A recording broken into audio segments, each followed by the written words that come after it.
Mohon izin untuk kelompok terakhir saya batasi 11.25 ya. Sampai 11.25 kita sudah harus selesai. Saya harus beralih program.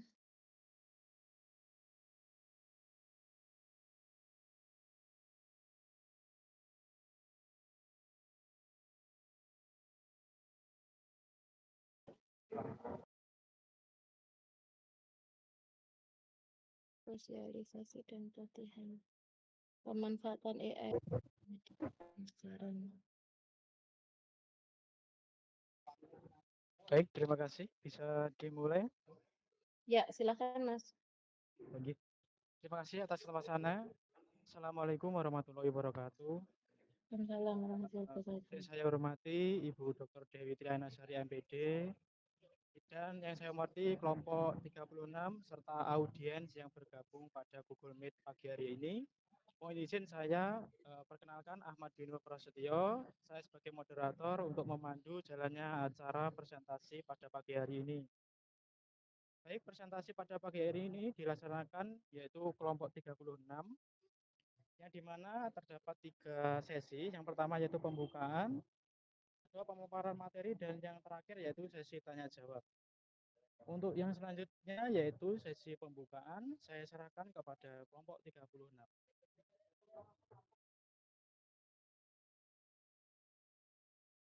Sebelumnya, Assalamualaikum warahmatullahi wabarakatuh. Yang terhormat kepada dosen pengampu kita yaitu Dr. Dewi Trianasari, SPD MPD, dan teman-temanku yang telah bergabung ke dalam seminar pada pagi hari ini. Untuk itu langsung saja kami dari kelompok 36 yang beranggotakan yang pertama yaitu Venada Ilham Brian, kemudian ada Azana Bilatun Nikmah, dan saya sendiri Sventika Eka Putri. Langsung saja masuk ke yang pertama yaitu latar belakang. Pembelajaran di SDN Pondok Tengah 01 masih didominasi metode konvensional dengan menggunakan papan tulis, buku, paket, dan LKS. Sementara pemanfaatan media digital masih sangat terbatas, sekitar 70-80% proses pembelajaran berlangsung tanpa dukungan media interaktif karena keterbatasan fasilitas, rendahnya literasi digital guru dan siswa, serta belum adanya pelatihan pemanfaatan teknologi. Kondisi ini menyebabkan pembelajaran kurang variatif dan siswa mudah merasa bosan. Oleh karena itu, diperlukan inovasi pembelajaran berbasis teknologi, khususnya pemanfaatan AI guna mendukung pembelajaran lebih menarik, efektif, dan sesuai dengan perkembangan zaman. Yang kedua yaitu ada tujuan kegiatan. Yang pertama yaitu meningkatkan kemampuan guru dalam memanfaatkan teknologi digital berbasis AI. Yang kedua ada membantu guru mengenal dan beraplikasi atau tools AI. Yang ketiga ada mengoptimalkan pembelajaran agar lebih efektif. Yang keempat ada membangun budaya pembelajaran yang berbasis teknologi. Selanjutnya yaitu urgensi kegiatan.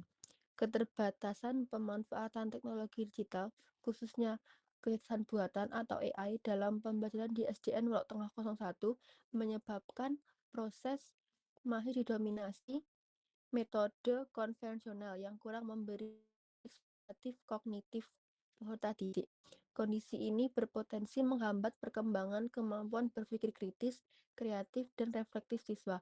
Berdasarkan teori sosial konstruktivisme Vygotsky pada tahun 1978, teknologi digital berperan sebagai mediating tools yang dapat memperluas zone of proximal development atau ZPD melalui interaksi dan scaffolding yang terstruktur. Selain itu, konsep deep learning menurut Biggs dan Tang pada tahun 2011 menegaskan bahwa pembelajaran efektif harus mendorong pemahaman bermakna melalui keselarasan tujuan dan aktivitas dan asesmen, contribution alignment. Dalam konteks kurikulum merdeka, pemanfaatan AI dalam menjadi strategis untuk mewujudkan pembelajaran kontekstual dan berpusat pada peserta didik. Oleh karena itu, kegiatan pengabdian ini penting sebagai upaya sistematis meningkatkan literasi digital dan kompetensi pedagogis guru agar integrasi AI dapat dilakukan secara etis, reflektif, dan berkelanjutan. Selanjutnya akan disampaikan oleh teman saya. Selanjutnya yaitu sasaran kegiatan. Sasaran dari kegiatan ini adalah Bapak dan Ibu Guru SDN Waruk Tengah 01 dengan jumlah peserta orang dengan karakteristik memiliki minat untuk mengikuti sosialisasi dan pelatihan pemanfaatan AI dalam media pembelajaran. Deskripsi kegiatan yang pertama itu tahap observasi.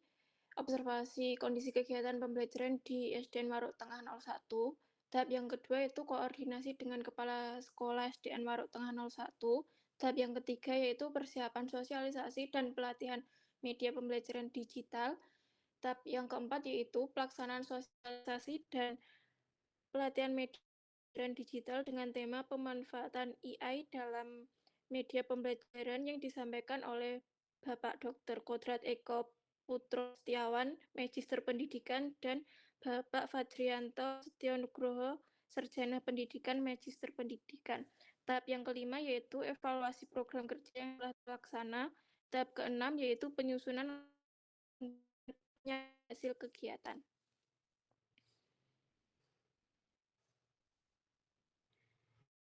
Kegiatan pengabdian kepada masyarakat ini menunjukkan adanya peningkatan signifikan dalam pemahaman guru terhadap konsep dasar kecerdasan buatan dan relevansinya dalam dunia pendidikan. Sebelum kegiatan dilaksanakan, sebagai guru memandang AI sebagai teknologi yang kompleks dan hanya relevan untuk jenjang pendidikan tinggi.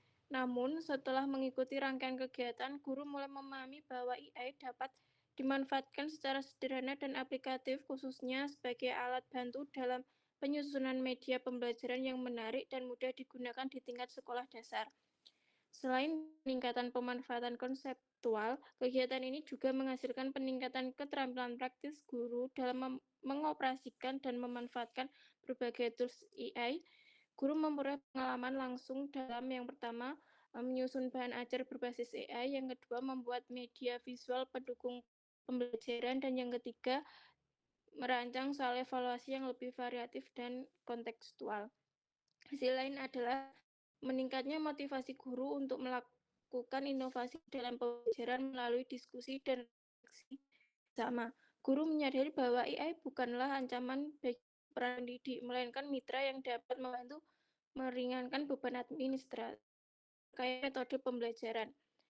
Kesadaran ini mendorong guru untuk lebih terbuka terhadap perubahan dan lebih proaktif dalam mengembangkan kompetensi diri. Kesimpulannya, hasil kegiatan menunjukkan bahwa pengabdian ini tidak hanya menghasilkan peningkatan pengetahuan dan keterampilan teknis, tetapi juga perubahan sikap, pola pikir, dan orientasi pembelajaran guru menuju praktik inovatif, relevatif, dan adaptif. Selanjutnya akan disampaikan oleh rekan saya. Baiklah, selanjutnya adalah analisis kegiatan berdasarkan teori. Teori yang pertama dari Briggs dan tahun 2011. Berdasarkan kegiatan dapat pengabdian pada masyarakat ini sejalan dengan pendekatan pembelajaran yang menekan pemahaman dan partisipasi peserta. Pengenalan dan pemanfaatan AI media pembelajaran mendorong guru tidak sekedar menyampaikan materi, juga menginstruksi pengalaman belajar yang lebih kontekstual dan relevan, tercermin dari kesadaran guru akan inovasi dan variasi metode pembelajaran. Teori yang kedua yaitu teori sosial Vygotsky dan kegiatan ini dapat dianalisis sebagai penerapan pembelajaran sosial mana pengetahuan dibangun melalui praktik guru belajar materi, tapi juga dari pengalaman rekan sejawat. Interaksi ini memperkuat pemahaman guru mengenai konsep AI dan mempercepat proses adaptasi baru. Analisis tersebut sejalan dengan pandangan Vygotsky 1978 yang menegaskan bahwa literasi individu sangat dipengaruhi oleh interaksi sosial, khususnya melalui proses dalam Zone of Proximal Development atau ZD, di mana pembelajaran menjadi efektif ketika terjadi kolaborasi antara individu yang memiliki pemahaman berbeda. Untuk analisis kegiatan yang itu teori literasi Freire 2011. Dari perspektif literasi digital, kegiatan ini berkontribusi dalam memperkuat kompetensi guru sebagai fasilitator pembelajaran di era digital. Tidak hanya memperkenalkan teknologi, tapi juga diajak untuk merefleksikan peran dan tanggung jawabnya dalam menggunakan AI secara etis dan pedagogis. Ini menunjukkan bahwa pendekatan literasi digital, guru prasyarat bagi keberhasilan integrasi teknologi dan pembelajaran. Next. Untuk yang terakhir yaitu simpulannya yaitu berdasarkan keseluruhan pelaksanaan dan hasil kegiatan pengabdian kepada masyarakat mengenai pemanfaatan AI media pembelajaran, simpulkan bahwa kegiatan ini memiliki kontribusi yang signifikan dalam meningkatkan literasi digital, kompetensi pedagogis, serta kesiapan guru dalam menghadapi tantangan pendidikan digital. Kegiatan ini tidak memperkenalkan teknologi AI secara konseptual, tapi juga membekali guru dengan keterampilan praktis dan kesadaran kritis dalam memanfaatkannya etis dan perubahan di pembelajaran menuju pembelajaran yang lebih inovatif, berpeserta didik, serta selaras dengan tuntutan kurikulum merdeka. Dengan demikian, pengabdian ini menjadi langkah strategis dalam membangun fondasi pembelajaran berbasis teknologi yang berkelanjutan relevan ini. Demikian materi yang dapat kami sampaikan. Waktu dan tempat kembali ke moderator. Baik, terima kasih kepada kelompok 36 telah presentasi. Sesi selanjutnya yaitu diskusi tanya jawab. Kepada teman-teman yang ingin bertanya atau menanggapi, dipersilakan.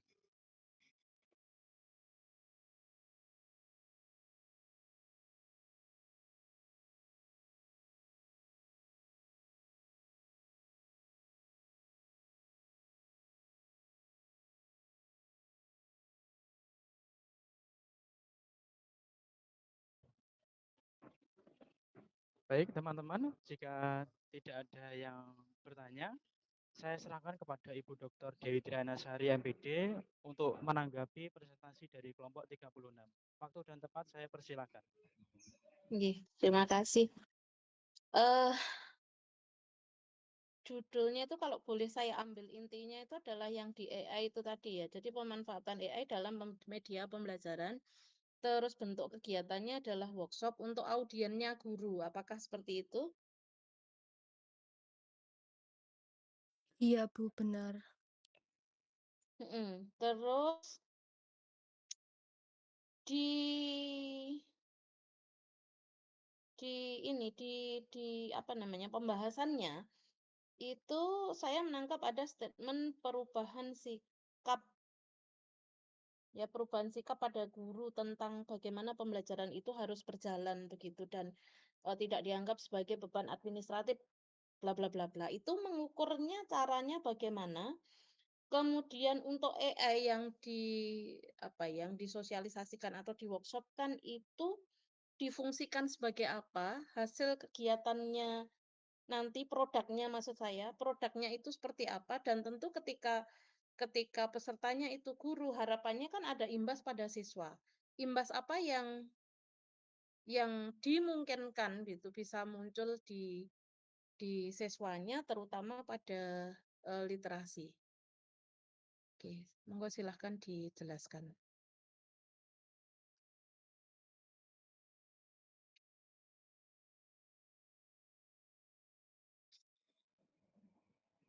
Oh ya, satu lagi, itu tadi kan ada ZPD gitu ya. Kalau menentukan ZPD itu sebenarnya ukuran utamanya apa sih? Dan bagaimana kalau di guru begitu?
Baik, Bu, izin menjawab.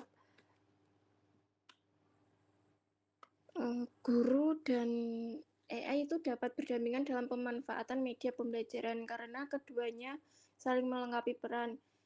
Guru berperan dalam merancang dan mengarahkan pembelajaran sesuai kebutuhan siswa, sedangkan AI membantu menyediakan dan mengembangkan media pembelajaran yang lebih interaktif, variatif, dan mudah disesuaikan.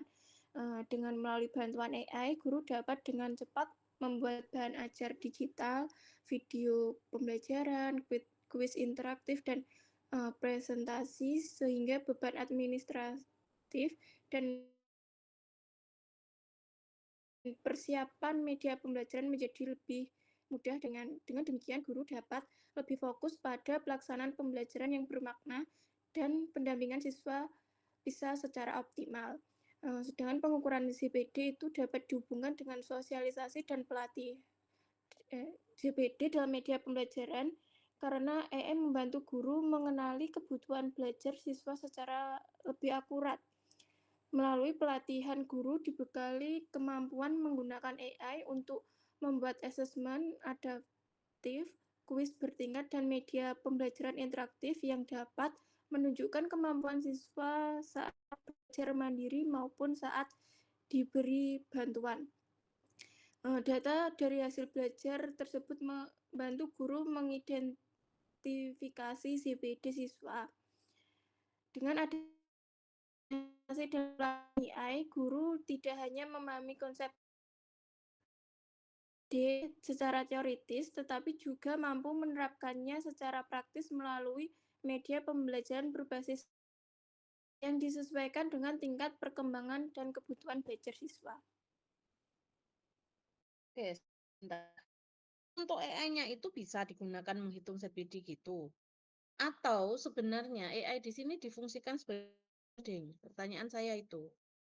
Dan ketika konteksnya, kalau itu kan yang Anda terangkan itu di kelas, sementara proyek yang Anda sajikan di sini itu kan penangkapan saya itu kan workshop tadi kan untuk gurunya gitu. Berarti ZPD-nya itu tentu adalah ZPD yang ada di individu, di guru itu gitu loh.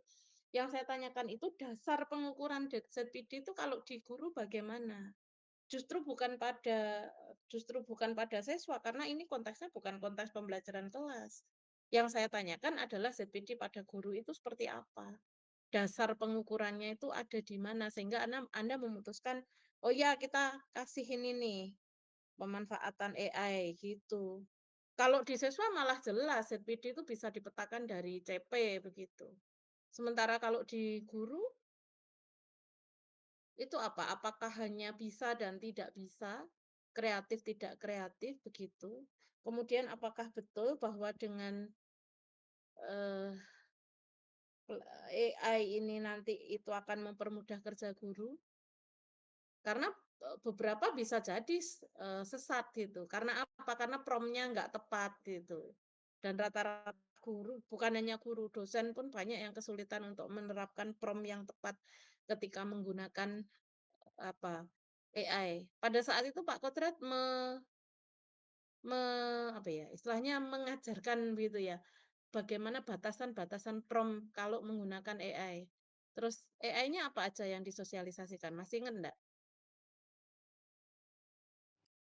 AI-nya yang disosialisasikan itu ada Canva dan juga Gamma, Bu. Canva dan Gamma aja. Oke, berarti untuk yang lainnya enggak disenggol. Kayak misalnya search engine itu kan juga AI kan, Google itu loh. Mulai dari Scholar, site itu kan juga AI gitu. Ya. Kemudian MI ya, di MI itu guru gunakan Gemini, ChatGPT begitu. Untuk analisis data ada lagi. Berarti ya kalau Canva itu kan istilahnya tidak bisa berpikir secara mandiri. Ya, Canva itu kan hanya menyediakan template tapi bukan jawaban-jawaban minta hidup. Diajak sebagai teman diskusi gitu loh. Begitu. Kalau itu kan sebenarnya bukan ya tetap aja masih ada hal-hal yang cukup banyak yang harus dilakukan guru ketika dia akan mengintervensi pembelajaran. Jujur aja saya itu kalau mumet nyari apa ya istilahnya sumber yang tepat itu saya larinya itu justru ke Gemini, ke ChatGPT gitu. Ya tergantung ya apa yang ingin saya cari gitu. Ke black box AI gitu. Tapi AI ini saya fungsikan hanya sebagai scaffolding yaitu teman diskusi. Artinya ketika saya bertanya saya tidak akan percaya begitu saja dan pertanyaan itu kan kalau di AI memang harus di-create dengan prompt yang baik. Prompt itu minimal punya beberapa syarat ya. Yang pertama harus spesifik, yang kedua yang jelas, yang ketiga perintah itu tidak ambigu kayak gitu. Minimal ada itu. Ya, bahkan kita harus punya frame contoh maksud saya dan lain sebagainya. Saya biasa iyal-iyalan sama ChatGPT. Biasanya saya akan tanya, menurut teori ini seperti ini, pendapat saya seperti ini, bagaimana pendapat Anda? Begitu. Ya, sehingga kayak diskusi aja.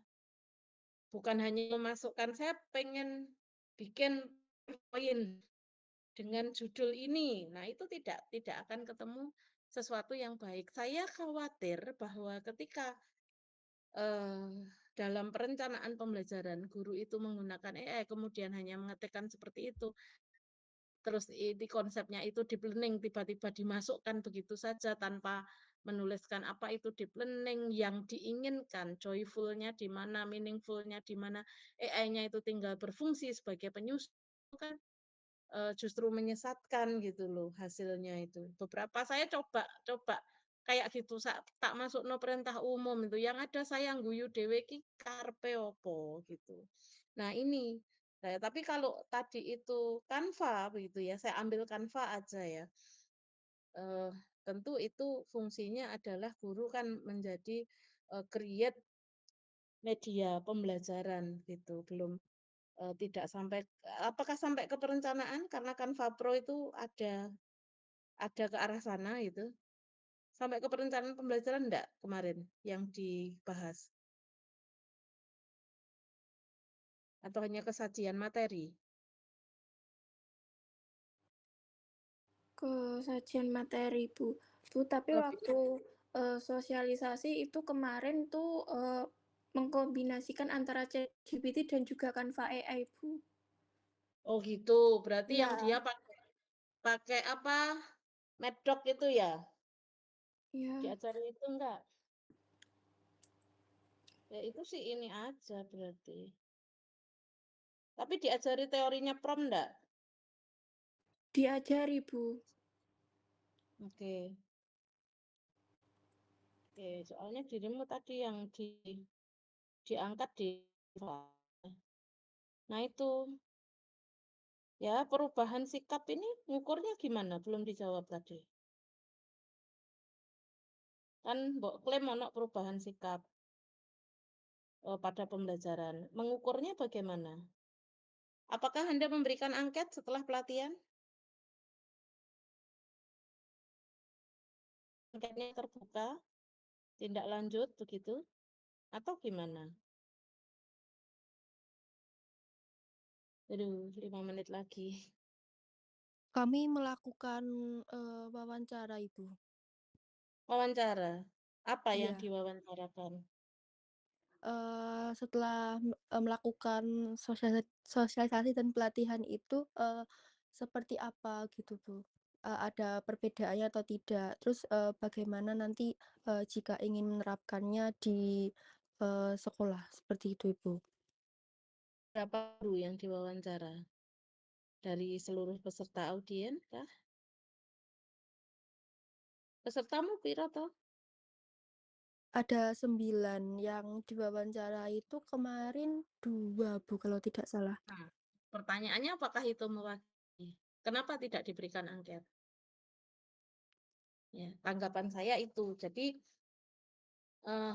aduh, sudah pulang. Waalaikumsalam. Siapa yang antar? Hah? Oh, kamu udah bilang terima kasih. Ya, makasih sayangku, maaf ya. Soalnya ibu masih nguji. Oke. Wis aman wis. Nah, wis pulang. Baik, kita lihat begitu ya. Ini adalah salah satu yang tadi saya uraikan tentang ketidaktepatan teknik dan instrumen penelitian begitu ya. Kalau jumlah audiennya itu hanya 9, itu seharusnya ya diukur semua. Ya, kalau misalnya tidak sempat mewawancarai, ya gunakan angket. Kenapa? Karena 9 itu tidak bisa Anda menggunakan di teorinya kuantitatif ya. Kita menggunakan sampel, kalau 9 itu sampelnya harus jenuh gitu loh.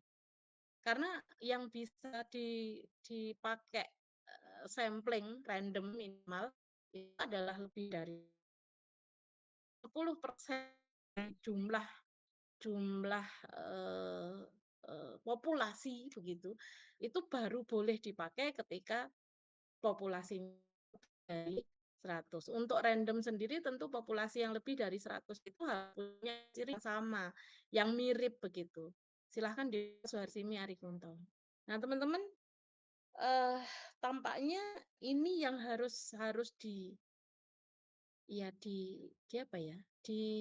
diperkuat pemahamannya Anda. Ya, semuanya bukan hanya kelompok 36 sekali semuanya karena berulang kesalahan yang sama itu berulang setiap kali setiap kali presentasi selalu saya harus ngupek-ngupek ini mbok ukur pura awalnya ininya gimana. Kemudian hari ini agak mendalam begitu saya mulai masuk ke ranah kalau datanya ini berarti tekniknya apa, instrumennya apa begitu dan ternyata memang banyak yang belum pas gitu ya. Jadi Anda tolong semuanya saja pelajari ulang bagian itu. Apalagi misalnya ngambilnya kuantitatif ya harus paham betul apa itu populasi, kemudian kaitannya dengan desain penelitiannya itu seperti apa, kemudian nanti kaitannya lagi adalah dengan sampling atau teknik sampling. Beberapa yang konsul ke saya itu menggunakan purposive. Mohon maaf, purposive itu hanya bisa digunakan pada kualitatif. Sampling purposive itu tidak boleh digunakan di kuantitatif begitu. Tolong baca ulang gitu ya, teori-teori penelitian. Ya meskipun Anda frame-nya pengabdian, dari sini saya bisa tangkap bahwa penguasaan Anda terhadap metodologi ilmiah itu masih jauh panggang dari api dan ini akan menyulitkan Anda ketika nanti skripsi ya. Beberapa sudah saya beritahu yang konsul ke saya bilang gini, targetnya adalah di bulan Februari seharusnya instrumen itu sudah fix. Kenapa? Karena keterbatasan pengambilan data, terutama Anda yang mengambil data di lapangannya berkaitan dengan sekolah, itu akan sangat luar biasa ketika di Februari instrumenmu itu belum pas begitu, ya.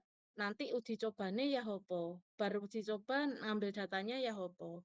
Ya, karena anak-anak ini satu saya lihat di awal-awal Februari ini kan sampai ke April itu kan banyak sekali libur, terpotong puasa, terpotong Imlek, terpotong apa namanya, Idul Fitri begitu. Sementara di bulan Mei itu kan sudah harus ada UAS. Ya, Juni, Juli itu kan sudah kenaikan kelas gitu loh. Maka tolong ini perhitungkan betul ya. Hari ini saya melihat ada banyak hal begitu yang harus Anda improve. Untuk semester 7 bukan saatnya untuk ketika oh ya sudah beruas santai tidak. Silahkan mindsetnya segera dikembalikan, proposalnya meskipun mungkin sudah disetor ke dosennya masing-masing, bahkan sudah jadi nilai UAS gitu ya. Itu untuk diteliti ulang. Saya rasa banyak hal yang bisa Anda pakai begitu dari seminar ini. Kalau Anda nangkep informasinya, insya Allah itu akan sangat membantu Anda di dalam proses penyelesaian skripsi. Oke, saya rasa itu untuk baliknya tidak akan membahas theoretical konsep karena ya pada dasarnya sebenarnya sudah saya jelaskan berkali-kali tentang reaksi, tentang aksi, tentang deep learning, tentang Paulo Freire, tentang Vygotsky itu sampai rasanya wis klenger gitu ya. Kalau masih merasa bahwa masih belok, silahkan untuk kembali ke jalan yang lurus. Gitu. Terima kasih. Mohon maaf jika ada sesuatu yang kurang berkenan. Saya kembalikan pada kelompok 36 dan moderator. Monggo silahkan sekalian ditutup untuk forumnya karena kita sudah ada di 11.26 persiapan Jumatan dan lain sebagainya untuk teman-teman yang wajib melaksanakan. Gitu nggih. Sekali lagi saya mohon izin undur diri. Selamat siang. Assalamualaikum warahmatullahi wabarakatuh. Waalaikumsalam warahmatullahi wabarakatuh.